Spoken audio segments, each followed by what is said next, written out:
Hello every one. Victers ചാനലിൽ +1 English 23ാമത്തെ എപ്പിസോഡിൽ എന്തെല്ലാം കാര്യങ്ങളാണ് ഡിസ്കസ് ചെയ്തത്, അതുപോലെ തന്നെ നോട്ട്സും അസൈൻമെൻറ്റ്സും എന്തെല്ലാമാണ് എന്ന് നോക്കാനാണ് നമ്മൾ ഈ ഒരു വീഡിയോയിൽ വന്നിട്ടുള്ളത്.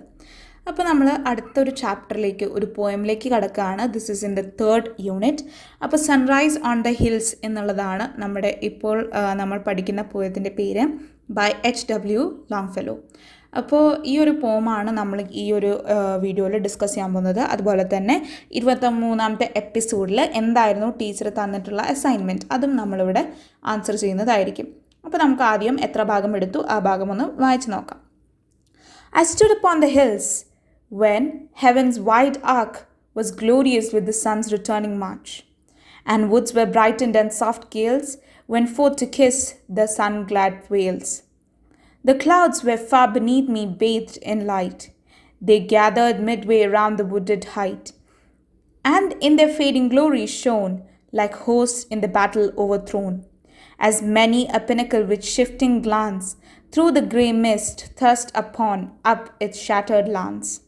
അപ്പോൾ ഇവിടെ നമുക്ക് കാണാൻ കഴിയുന്നത് സൺറൈസിനെ കുറിച്ച് അദ്ദേഹം വിവരിക്കുകയാണ്. അതുപോലെ തന്നെ അദ്ദേഹം, നമ്മുടെ പോയറ്റ്, ഒരു ഹില്ലിൻ്റെ ടോപ്പിലാണ് നിൽക്കുന്നത്. അപ്പോൾ അങ്ങനെ ഹിൽ ടോപ്പിൽ നിൽക്കുമ്പോൾ സൺറൈസിലെ എന്തൊക്കെ വ്യൂസാണ് അദ്ദേഹം കാണുന്നത് എന്നുള്ളതാണ് മനോഹരമായ രീതിയിൽ ഈ പോയമിൽ അദ്ദേഹം വിവരിച്ചിട്ടുള്ളത്. അപ്പോൾ ഇവിടെ സൺസ് റിട്ടേണിങ് മാർച്ച് എന്ന് പറയുമ്പോൾ സണ്ണ് പിന്നെയും തിരികെ വരികയാണ്, തിരിച്ച് റൈസ് ചെയ്യുകയാണ്. അപ്പോൾ ആ ഒരു സമയത്ത് വുഡ്സ്, അതായത് ആ താഴെയുള്ള ഫോറസ്റ്റ് ഭയങ്കര ബ്രൈറ്റ് ആയിട്ടായിരുന്നു അദ്ദേഹത്തിന് തോന്നിയിരുന്നത്. അദ്ദേഹത്തിൻ്റെ അടിയിലായിട്ട് മേഘങ്ങൾ, ഹില്ലി ടോപ്പിൽ നിൽക്കുമ്പോൾ നമുക്കറിയാം താഴെയായിരിക്കും മേഘങ്ങൾ നമുക്ക് കാണാൻ സാധിക്കുന്നത്. അപ്പം അങ്ങനെ ക്ലൗഡ്സ് എല്ലാം താഴെ പ്രകാശത്തിൽ മുങ്ങി നിൽക്കുന്ന, ബേത്ത്ഡ് ഇൻ ലൈറ്റ് എന്നാണ് പറഞ്ഞിട്ടുള്ളത്. അപ്പോൾ അതുപോലെ നിൽക്കുന്ന ക്ലൗഡ്സ് ആയിരുന്നു അദ്ദേഹം കണ്ടുകൊണ്ടിരുന്നത്.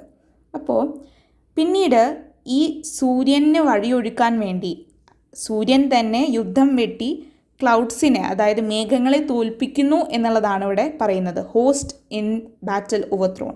ആ ക്ലൗഡ്സ് അവിടെ തന്നെ ഉള്ളതാണ്, അവിടെ ഹോസ്റ്റായിട്ടാണ് അവിടെ കാണിച്ചിരിക്കുന്നത്. അപ്പോൾ ആ ഹോസ്റ്റിനെയാണ് പിന്നീട് യുദ്ധം ചെയ്ത് സൂര്യൻ മറികടന്ന് വരുന്നത്. ആസ് മെനി എ പിനക്കൽ, പിനക്കൽ എന്ന് പറയുന്നത് ഇവിടെ ആ ഒരു ഹിൽ ടോപ്പിനെയാണ് അവിടെ ഉദ്ദേശിക്കുന്നത്. അപ്പോൾ പിനക്കൽ വിത്ത് ഷിഫ്റ്റിംഗ് ഗ്ലാൻസ് ആണ് അവിടെ കാണുന്നത്. അതുപോലെ തന്നെ ഗ്രേ മിസ്റ്റ്, അവിടെ ഉണ്ടായിരുന്ന ആ ഒരു ഗ്രേ മിസ്റ്റും അതിൻ്റെ വഴി സൂര്യന് വേണ്ടി മാറിക്കൊടുത്തു എന്നുള്ളതാണ് കാണുന്നത്. അടുത്ത ഒരു പാർട്ടിലേക്ക് ഒന്ന് പോകാം. And rocking on the cliff was left, the dark pine blasted bare and cleft. The veil of cloud was lifted, and below glowed a rich valley and the river's flow. When darkened by the forest shade or glistened in the white cascade, where upward in the mellow blush of day, the noisy bittern wheeled his spiral way. അപ്പോൾ ഇവിടെ ഇനി നമ്മൾ സൂര്യനിൽ നിന്നും താഴത്തേക്ക് ഒരു വാലിയിലേക്കാണ് നമ്മൾ നോക്കുന്നത്. അപ്പോൾ അവിടെ നമുക്ക് കാണാൻ സാധിക്കുന്നു, ഈ സൂര്യൻ വന്ന് ക്ലൗഡിനോട് യുദ്ധം വെട്ടി മേഘങ്ങളെല്ലാം വഴിമാറി. അപ്പോൾ മേഘങ്ങളുടെ ഒരു വെയിൽ എന്നാണ് പറയുന്നത്. വെയിൽ എന്ന് പറയുന്നത് നമ്മൾ മുഖം മറയ്ക്കാൻ ഉപയോഗിക്കുന്ന ഒരു തുണിയാണ് അങ്ങനെ വെയിൽ എന്ന് പറയുന്നത്. അപ്പോൾ ആ ഒരു വെയിൽ ഓഫ് ക്ലൗഡ് മാറിക്കൊടുത്തു. ആൻഡ് അതിലൂടെ നമ്മളൊരു റിച്ച് വാലി, വളരെ മനോഹരമായിട്ടുള്ളൊരു വാലിയാണ് നമ്മൾ കാണുന്നത്. അതുപോലെ തന്നെ റിവേഴ്സ് ഫ്ലോ, നദി ഒഴുകുന്നതും നമുക്ക് കാണാൻ സാധിക്കുന്നു.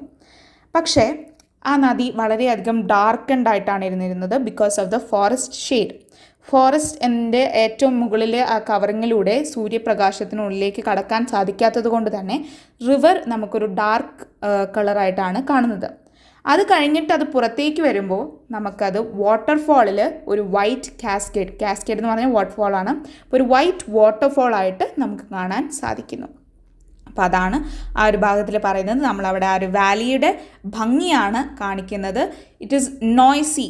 ആ ഒരു വാട്ടർഫാൾ എന്ന് പറയുന്നത് വളരെ നോയ്സിയാണ്. ആ ഒരു സ്പൈറൽ വേയിലൂടെ എല്ലാം വന്നതിന് ശേഷം ഒരു നോയ്സി ഫീൽ കൊടുത്തിട്ട് അത് താഴത്തേക്ക് വീഴുന്നു എന്നുള്ളതാണ് ഈ ഒരു പാരഗ്രാഫിൽ നമുക്ക് കാണാൻ സാധിക്കുന്നത്. ഇനി അടുത്ത പാരഗ്രാഫ് നമുക്ക് നോക്കാം, അല്ലെങ്കിൽ ഒരു അടുത്ത stanza. I heard the distant waters dash and saw the current whirl and flash, and richly by the blue lake's silver beach the woods were bending with a silent reach. Then over the vale with gentle swell the music of village bell came sweetly to the echo-giving hills, and the wild horn whose voice the woodland fills. was ringing to the merry shout that faint and far the glen sent out, where, answering to the sudden shot, thin smoke through thick-leaved branches from a dingle broke. അപ്പോൾ ഇവിടെ നമുക്കിനി അദ്ദേഹം കേട്ട ശബ്ദങ്ങളെക്കുറിച്ചിട്ടാണ്, അതുപോലെ തന്നെ അദ്ദേഹം കണ്ട കുറച്ച് കാഴ്ചകളെക്കുറിച്ചിട്ടാണ് പറയുന്നത്. അപ്പോൾ ഡിസ്റ്റൻറ്റ് വാട്ടേഴ്സ് ഡാഷ്, നമ്മൾ നേരത്തെ പറഞ്ഞ പോലെ തന്നെ വാട്ടർഫാളിൻ്റെ ശബ്ദം അദ്ദേഹത്തിന് കേൾക്കാമായിരുന്നു, ആ ഒരു വാട്ടറിൻ്റെ ഡാഷിങ് സൗണ്ട് അദ്ദേഹത്തിന് കേൾക്കാമായിരുന്നു. അതുപോലെ തന്നെ കറണ്ട് വേൾ ആൻഡ് ഫ്ലാഷ്, അതായത് ഇങ്ങനെ ഒരു ഫോഴ്സിൽ വന്ന് വെള്ളം പതിക്കുമ്പോൾ എന്തായാലും അവിടെ ഒരു മൂവ്മെൻറ്റ് ഉണ്ടാവും. ആ ഒരു മൂവ്മെൻറ്റിനാണ് ആ ഒരു വേൾ ആൻഡ് ഫ്ലാഷ് എന്നിവിടെ പറയുന്നത്. And A blue lake silver beach, ഒരു ബ്ലൂ ലേക്കിൻ്റെ സിൽവർ കളറിലുള്ള ഒരു ബീച്ച് അല്ലെങ്കിൽ ഒരു തീരം അദ്ദേഹത്തിന് കാണാമായിരുന്നു.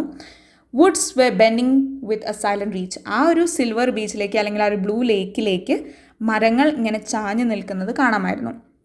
Then over the vale with gentle swell the music of the village bell, അപ്പോൾ ഒരു ചെറിയൊരു സൗണ്ടിൽ നിന്നും ചെറിയൊരു മ്യൂസിക്കായിട്ടാണ് വില്ലേജ് ബെല്ല് കേട്ടു തുടങ്ങുന്നത്. പിന്നെ അത് എക്കോ ഗിവിങ് ഹിൽസിലേക്ക് ഉയർന്ന ഒരു ശബ്ദത്തിൽ കേൾക്കാൻ തുടങ്ങി. came sweetly to the echo-giving hills. And the wild horn whose voice the woodland fills, പിന്നീട് ആ ഒരു ഫോറസ്റ്റ് മുഴുവൻ നിറഞ്ഞു നിൽക്കുന്ന മൂങ്ങയുടെ ആ ഒരു ചെറിയൊരു കരച്ചിൽ അദ്ദേഹത്തിന് കേൾക്കാമായിരുന്നു. ആൻഡ് ദാറ്റ് വാസ് റിങ്ങിങ് ടു ദ മെറി ഷൗട്ട്, ആ വില്ലേജിൽ നിന്നുമുള്ള കുട്ടികളുടെ ശബ്ദത്തിന് തിരിച്ചെന്തോ മറുപടി കൊടുക്കുകയാണ് ആ ഒരു ഔൾ അവിടെ ചെയ്യുന്നത്. That faint and far the glen sent out, were answering to the sudden short thin smoke, അതാണ് അവിടെ പറയുന്നത്. അവിടെ ഒരു ആൻസറിങ് ആണ് കൊടുക്കുന്നത്. Through thick leaved branch from a dingle broke, ആ ഒരു തിക്ക് ലീവ്ഡ് ബ്രാഞ്ചസിലൂടെ ഒരു ഡിങ്കിൾ സൗണ്ടും കൂടി അവിടെ വരുന്നുണ്ട് എന്നാണ് അദ്ദേഹം പറയുന്നത്. അപ്പോൾ ഇത്രയും സൗണ്ടുകളും അല്ലെങ്കിൽ ഇത്രയും കാഴ്ചകളുമാണ് അദ്ദേഹം കേൾക്കുകയും കാണുകയും ചെയ്യുന്നത്. അപ്പോൾ ഇത്രയും ഭാഗമാണ് നമ്മൾ ആ ഒരു എപ്പിസോഡിൽ ഡിസ്കസ് ചെയ്തത്. ഇനി നമുക്ക് അസൈൻമെൻറ്റ് നോക്കാം. അപ്പോൾ അസൈൻമെൻറ്റ് വളരെ ഈസി ആയിട്ടുള്ളൊരു അസൈൻമെൻറ്റ് ആയിരുന്നു. Prepare a list of things seen and heard by the poet while standing on the top of the mountain.